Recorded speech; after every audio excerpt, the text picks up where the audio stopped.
Hello, Google world and community. Well, I guess it's the whole world, not just Google, because everyone can watch this. But anyways, hi. My name's Markeisha Smith, and I'm here to do I guess it would be video reviews on horror movies or drama movies or anything that's currently out there right now. I'm a film student, so this is kind of my way of being able to watch more movies and like be able to articulate what I don't like about movies, what I do like about movies, and everything else. Um, I figured a good way to start off this review process would be by looking at movie lists and reading those, watching all the movies on those lists, and so on and so forth. One of my favorite horror movie lists are is Bravo, the channel Bravo. They used to do I don't know if they still do it. It used to be every October. They had this horror movie countdown when it was called Bravos Scariest Movie Moments of All Time, and it had a movie of a list of 100 movies, and they showed all these horror movie clips and like people would talk about it or whatever. So I'm gonna be doing reviews on. I'm gonna do a review on one of those movies today. It's actually number 99.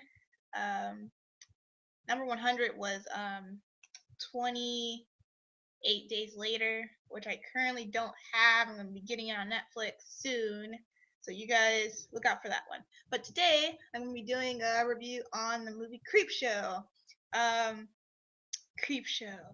Creepshow. What can I say about that movie? Um, it's an 80s movie by Steve. It's based off Stephen King, Robert. I'm gonna look up his name. Hold on, you guys. His name is, because I'm going to offend so many people if I get this incorrect. So, I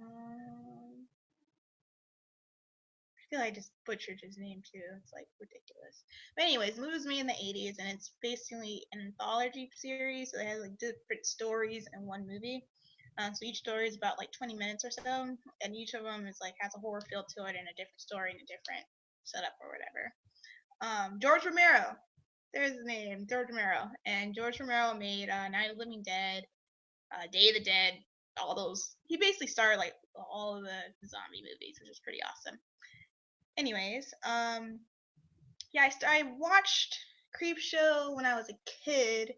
My nana had it on VHS, and I was a weird kid. I always liked watching horror movies and thrillers and all type of things. So I watched it and I fell in love with it because it's horrifying. At least for a kid, it's terrifying.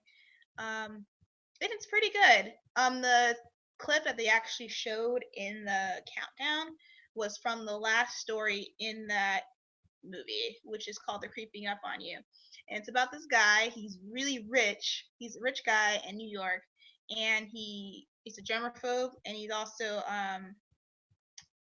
racist and homophobe and like all these things. And so it kind of played on it kind of played on his fact of like wanting to keep his environment clean and like keeping everything perfect as a way of saying that he wanted to have like let me start all over. Okay. So oh, I have a viewer. Look at that. That's weird. Okay. Anyways, I'm keep going. Um anyways, he lives in this prestigious rich place in New York, penthouse in New York, and his apartment ends up becoming overrun by roaches, cockroaches.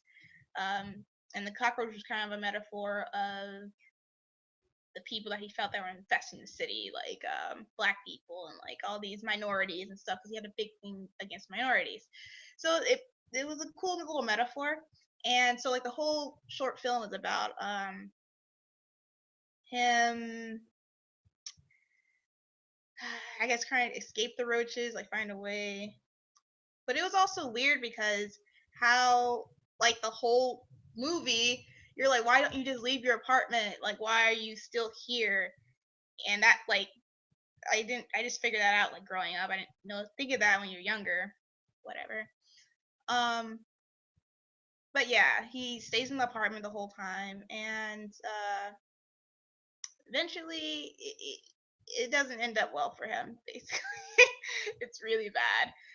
And the clip they show in the countdown is at the end when he locks himself in he locks himself in another room in his apartment, and it's locked from the inside or locked from the outside, and he's locked himself in there, and he thinks he escaped the roaches, and then there's a bed there, and when he lifts up the bed, there's like a bed of roaches, and it's huge, and it's terrifying. He like screams, and this music like comes and overthrows the whole scene, and he basically gets attacked by swarms of roaches, like hundreds of thousands of roaches. People who don't like bugs probably shouldn't watch that. Probably shouldn't watch that one. Um, but yeah, he ends up dying, of course. And at the end, he's like laying on the bed, and there's nothing on. You don't see any roaches. And then all of a sudden, you see like he's wearing a robe, and under his robe, his like robe starts like moving underneath. And you're like, crap, this is gonna end well. So finally, his vein starts bleeding. And you're like, why is it bleeding? And it like, pops open, and it starts squirting out blood, and then all of a sudden a roach like comes out of his mouth and he bursts out of his chest. And it's ridiculous and gross, but amazing at the same time. I'm gonna put up a Q&A just because I can. It says this feature is disabled. I don't know why. Okay, Google, be weird. This is my first time doing a live thing on Google. I was trying to do something on YouTube, but the webcam wasn't working on YouTube. So yeah. Yeah, that's the clip that they decided to show from that movie. I would say that story wasn't my favorite out of Creepshow. If you guys have watched the movie, my favorite one was, I would say the scariest one would be the crate. That one was like terrifying. It's about like a crate in the school, and it's like Tasmanian devil is lives in the crate, and these people find it, and it terrorizes the whole school basically. That's a really good one. But the whole movie is really good. There's two other Creepshow. Is there two? I think there's only three Creepshows. I hope to think there's only three. But no, there is a. Is there three or four? I don't know. But hello viewer, one viewer. um, but yeah, it's an 80s movie. It's a classic.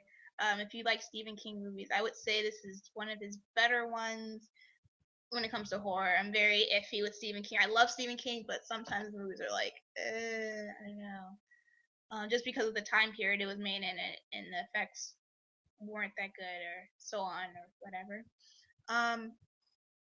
So yeah, that was Creepshow. They placed a number 99. I guess it deserves a 9. I mean, uh, there's like a whole bunch of other horror movies out there. I don't know. I guess I accept it. I guess. The whole movie itself, 1 out of 5, I would give the movie, I guess a 4. It has a lot of rewatch value because it has its funny moments, really dark humor in it sometimes. And Stephen King does have a cameo in the second horror movie, or yeah, story. And it's hilarious. Um, so I would watch it just for that. um, but yeah, I want to start doing these reviews like every day, whether it's a horror movie or any other movie that I decide to watch. I'm gonna start watching a new movie a day because I thought this would be a good hobby for me to start. And I'm in school and I'm on break from school, so yeah. I thank you, the one person that's watching me. I really appreciate it. Um, I'm just checking out the features on here now. Yeah, so I'm gonna watch Wild tonight at work. I work at the Lemley, and which is like pretty like a lot of vintage, dumb indie movies. Um, so yeah, I'm gonna watch that and then have a review for you guys about that later. I also have a blogger. So you guys can check out my blog and read my reviews on there. I did a review of Need for Speed yesterday. And you guys can check out what I said about that movie. So yeah, you guys have a great night, and I hope you guys' New Year is going amazing. I'll see you guys tomorrow. Bye.